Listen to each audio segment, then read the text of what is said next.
आज देखते हैं गाइज इन खाली बोतलों से क्या कुछ चीज बनने जा रही है गाइज। मुझे लगता है इन खाली बोतलों से पानी के झरने जैसा कुछ बनाया जाएगा गाइज, देखना पड़ेगा लास्ट तक।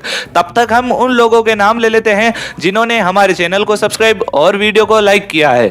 समीर, मोनू, सानिया, साक्षी, ईशांत, सावन, साही, असू, नूर, नजमा और रौनक। देखो गाइज यार, खाली बोतले से एकदम झरने को बना दिया है। आपको कैसा लगा कमेंट करके जरूर